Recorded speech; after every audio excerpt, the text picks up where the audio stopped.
北约国防会自个已经宣告啊，大会有通过要伫2035年进前，已经决议要甲国防甲安全的支出提悬到 GDP 的5%。不过呢，西班牙是因为预算啊，佮有社会福利的考虑，所以掠外，因的国家预期 GDP 2.1%支出。抗议的人想要冲破警戒线，警方甲这寡示威的人杀毁，不过因无退，化口号反击。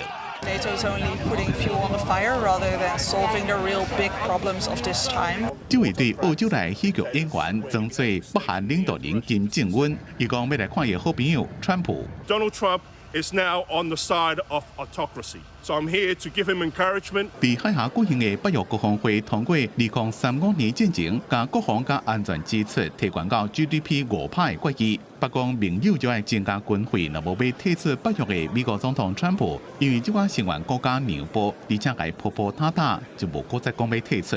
You can't stop them. Let them fight for about 2-3 minutes.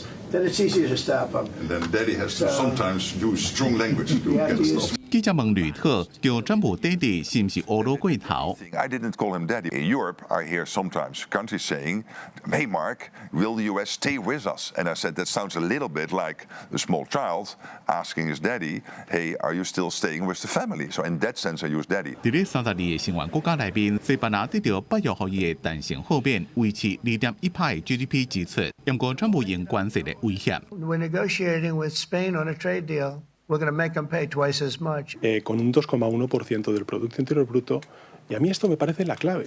伊若对以色列甲伊朗的冲突，川普讲，这两个国家拢已经添加无力啦。 Can it start again? I guess someday it can. It could maybe start soon. 川普伫咧峰会了后讲，美国暗算后礼拜甲伊朗谈判，公司新闻黄文玲编辑。